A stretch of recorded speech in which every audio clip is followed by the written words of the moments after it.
What's up, everybody? Gonna do a little welding today. Check out palm tree. Got a air to water intercooler, putting 3 mounts on it on one side that are gonna bolt to tabs on a roll cage, and the other side's gonna have a piece of angle iron. It's for a friend of mine's race car, land speed car actually. They race it at Bonneville. It's been to El Mirage. They're actually going to El Mirage. Gentleman that owns this name's Keith Turks, and his buddy David Freiburger. He builds the motors and they race together. But David's gonna try to get, I think it's his 6th 200-mile-an-hour club. So Keith's working on finishing the car up, needed some welding done, so I'm helping him out with that. But I'll show you all this and the process and kind of a little bit of it and make a video for it. All right, got a change setup. So I'm on a 1/8 green tungsten, which it'll ball up when I weld it. I need to get some more purple. It's a little chilly today. We got the door shut, but clean everything acetone. I'm gonna preheat it with that propane torch. Tacked this one yesterday, but decided to bring it to shop, weld it with my machine. This is it. So you got, I guess, a feed and a return line, or maybe it just feeds this side and comes out the other. I'm not exactly sure, but it's got 4 of them, so it's probably that's the case. These are the bricks here. And then the tanks on the side, obviously a feed and return on that, and it's aluminum. I'm gonna weld it with 40-43. Cleaned everything with acetone, gonna preheat it. Get this side done, I'll flip it over and do the other side. I got a remote pedal, but I'll set the machine on 200 amps in case I need all of it. I'm on 70 for the balance, 150 hertz. Obviously AC, 100% argon. I reckon we'll get to it.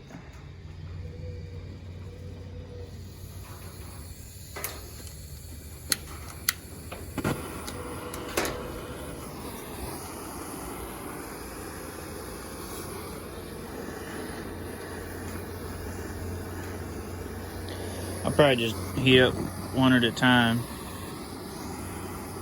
That way there's no... All right. Push the liquid out of the torch.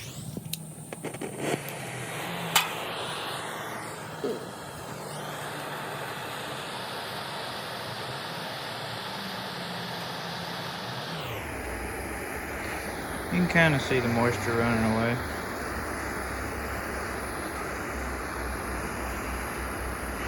Get it good and warm. Base metal. Big as this thing is, I mean, it's gonna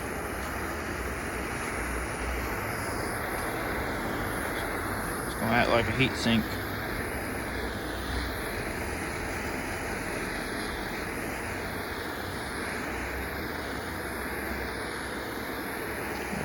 Maybe I can get to show y'all the Camaro when I go back over there. Pretty cool.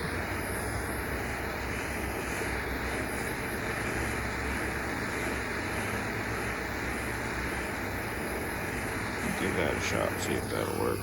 But I'll heat them up one at a time. But I'll probably just show y'all one of these and then I'll blaze through it.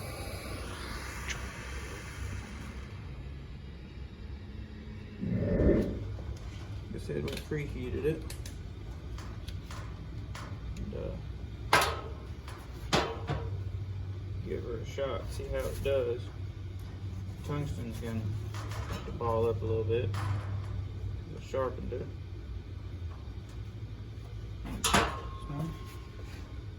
My headset. Yeah. I'm assuming y'all can hear me. I don't know.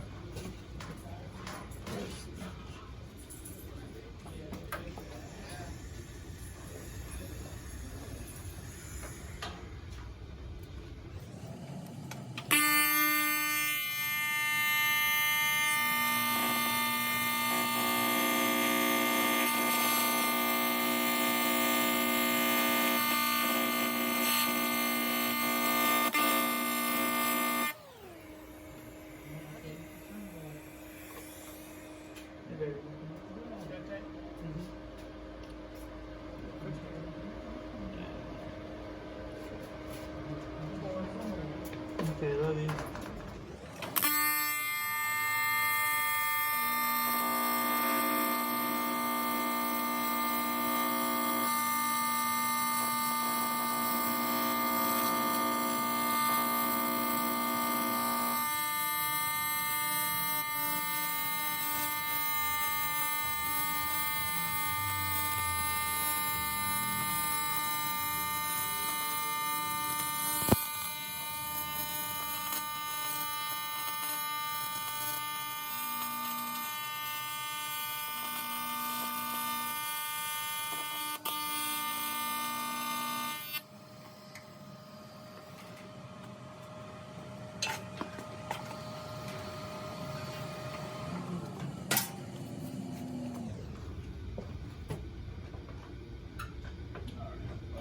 I stuck the tungsten in that last little bit.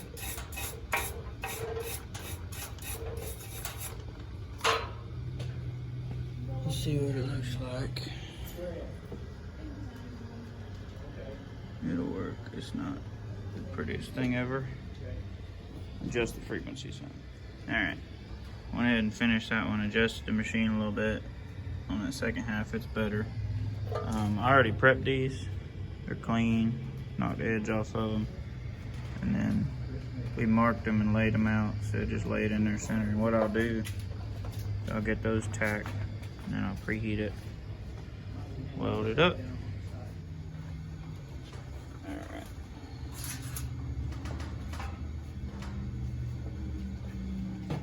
I already preheated this one, got it tacked, got it square. Should be good to go.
Turned out a little better, which did change. Still 200 on the machine. Changed the balance to 50 and the frequency to about 190, so it's cleaning a little better, laying down a little smoother, much better than this one. All right, one more, we'll be done.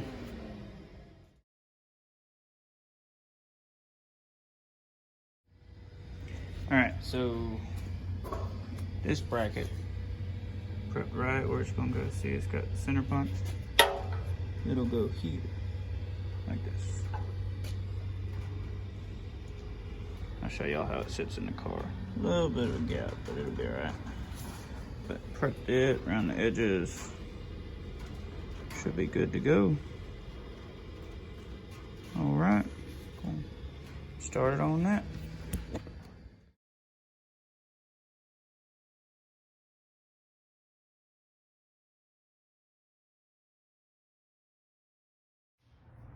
So we're here working on the car this evening. We're actually working on putting the intercooler in and mounting it physically. It's just kind of a mess. It's a three-ring shit show, to be honest. This is Chris Johnson. He's a certified aircraft welder that decided to see if he could like weld stuff onto our roll cage. It's never had that quality before. walk around and give you a chance to see what it looks like from the inside. Basically, we have a bracket down here. I just banged my head.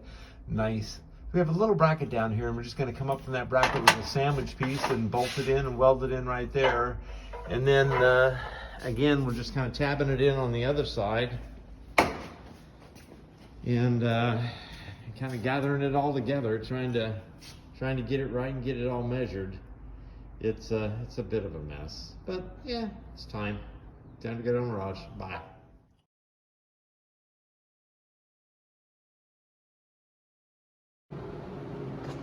So we'll walk in and take a look at what Chris is up to. What you doing, bud? What's going on, guys? So we're working on the intercooler yesterday. Welded some mounts on for Keith. Keith's a friend of mine, and as y'all can see, this is the Hot Rod Magazine Bonneville Salt Flat Land Speed Record Camaro. So we have some tabs in here. We're gonna add 3 tabs on this side. There'll be 2 on the other side with the angle bracket. It's just mild steel. Gonna TIG that up here in a minute. But I figured we'd give you a little tour, check it out. Keith's running the camera for me.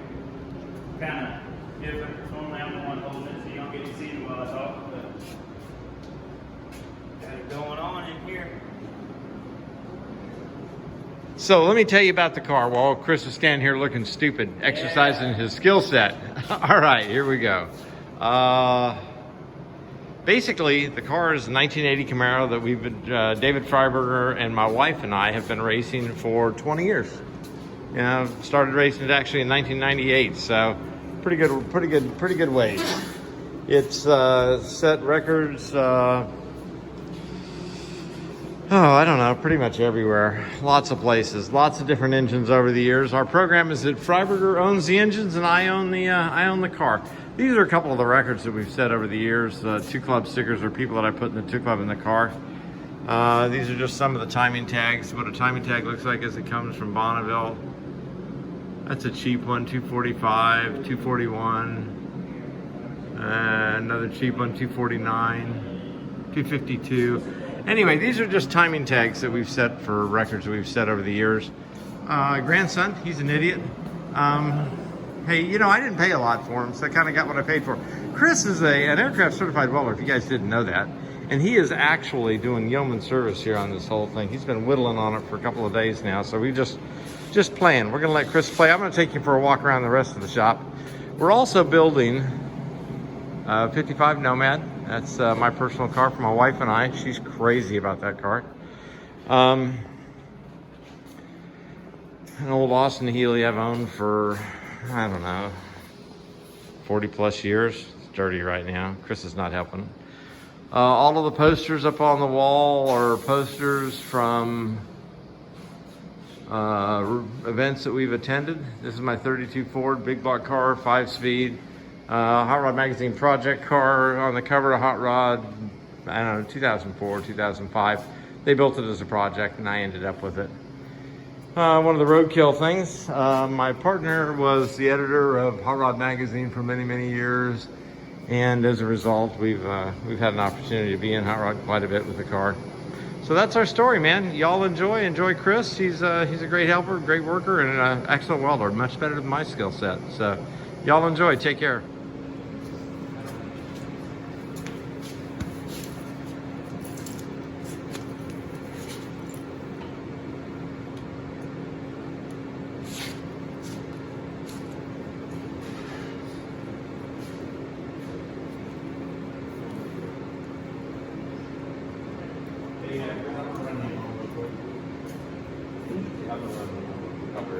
Okay.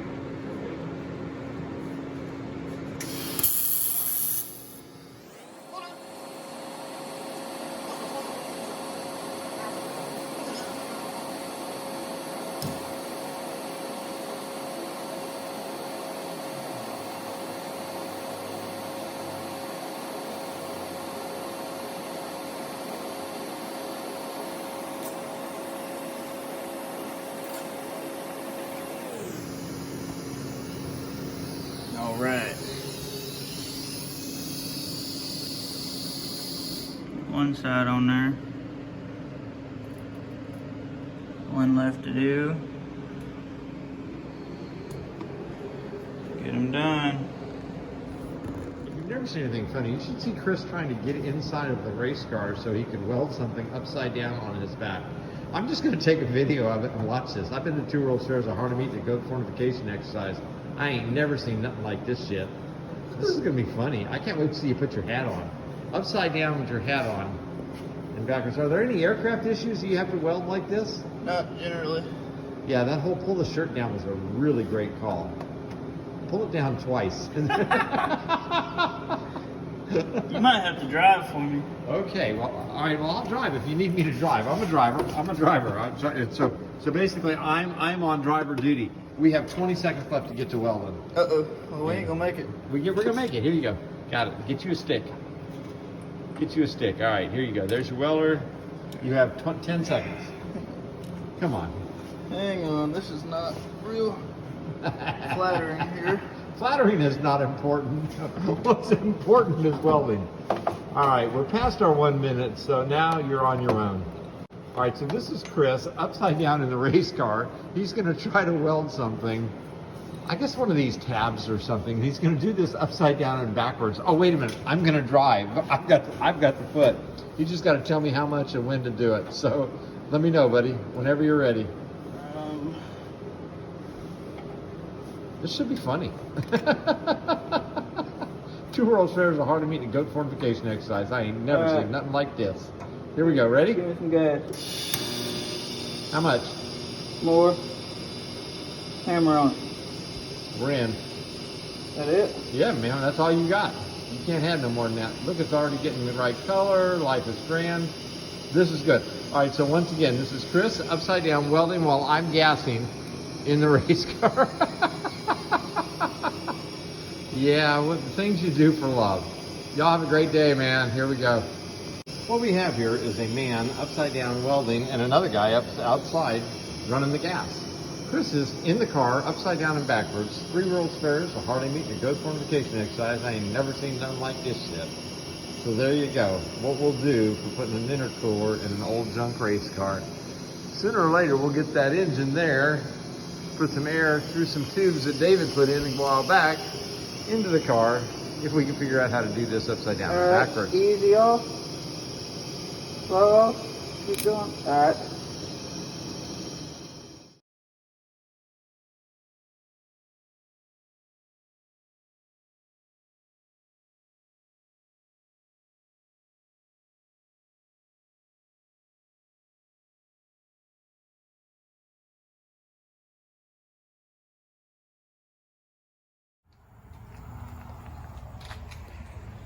What's going on, guys? We're back at the shop today. Got the radiator and the intercooler back out of the land speed car. Radiator we did at Keith's shop probably a couple months ago. Just changed the outlets on it. Turns out we needed a little different angle on it, so we're gonna change it again. Then I'm gonna re-weld over some welds I made at his shop. I like my machine. I can get it. It runs a little hotter than his does. And also we've got the intercooler back. We're gonna, the angle bracket, I wasn't real happy with the way it turned out because the machine was acting up, and obviously we now know why. So now that it's fixed, I'm gonna make it a little prettier. But I'm gonna show you all that real quick. Got it going on, cut that, tacked it, I'm gonna weld that up. See this weld here, see how cold it looks? Same thing with that one. So I'm gonna clean those up, weld them with my machine. And then that bracket there, I'm gonna go over it, clean it up.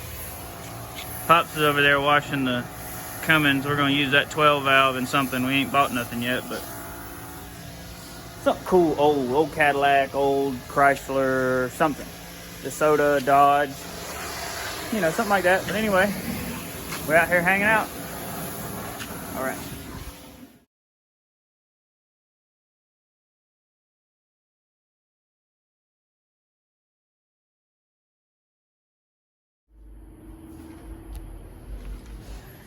All right, guys, we're over here at Keith's again. Brought the radiator back after we got it fixed up. Changed the angle on that, welded it back up. Cleaned this one up a little bit slicker. Obviously we did the top hose yesterday. So we got the intercooler in the car. Done. Had to pull it out and do some painting, but it's in there, nice and solid.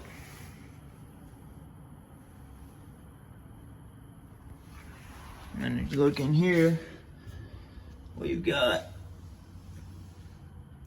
the other bracket done, welded up. Keith's gonna work on getting the electronics panel mounted. Probably have to add a tab on the roll cage. But anyway, that's it. Hey, my name is Keith Turks. I've been working with Chris Johnson. He's been doing some welding for me on this old piece of crap. So basically, this old car, we started out a lot of years ago in 1998. Bought the car for $800 at Bonneville and been working on it ever since. Around 2003, Freiburger and I got together and started racing the car at Bonneville. So we've been there a time or two.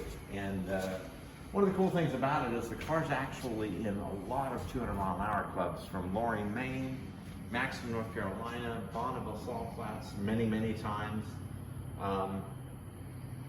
Mirage Dry Lake, and we've even taken it to Australia and got rained out.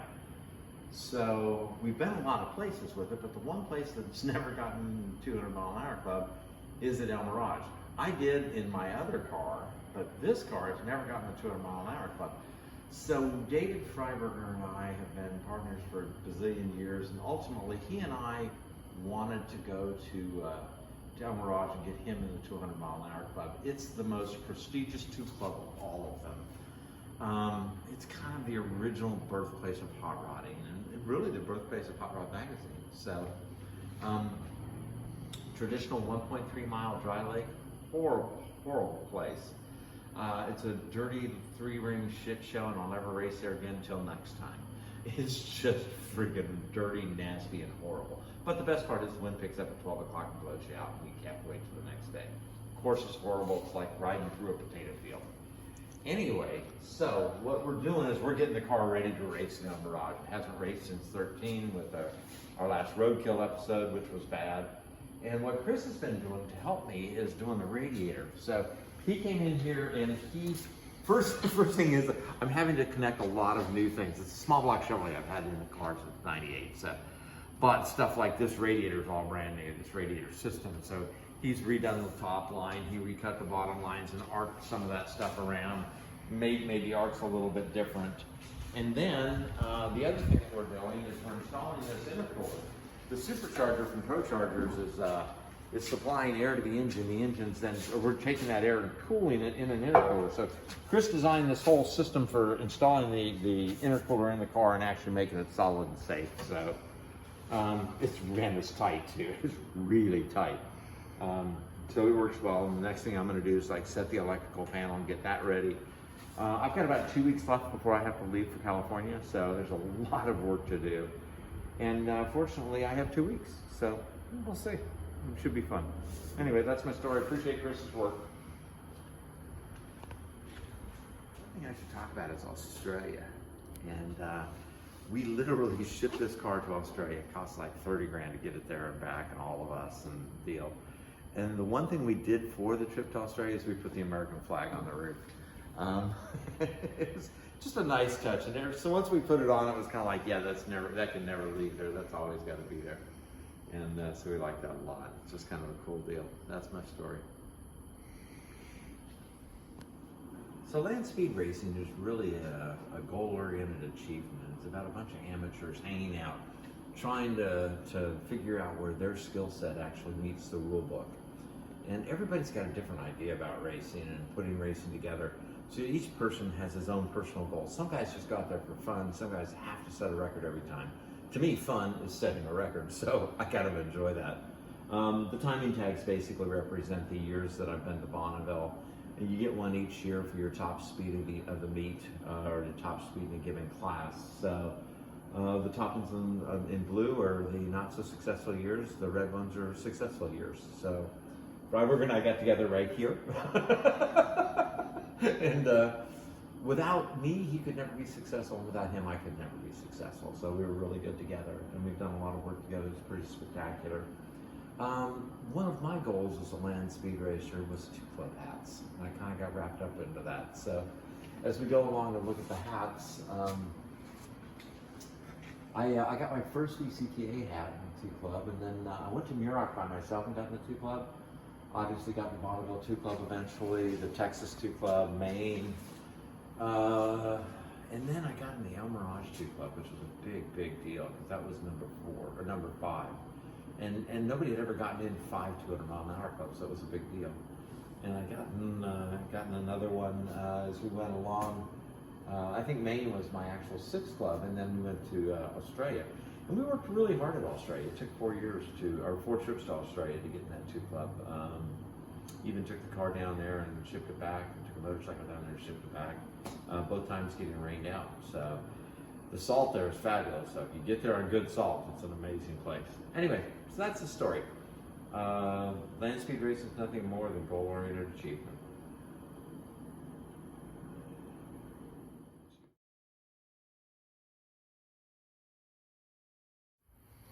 All right, guys, well, we're gonna wrap it up. Got a little bit done, got a lot more to do, but figure probably got a pretty good video put together. I'm gonna say thanks to Keith for the opportunity. Work on a piece of history. Anyway, y'all like the video, you know, give it a thumbs up, subscribe, tell your friends, all that mess. All right, have a good one.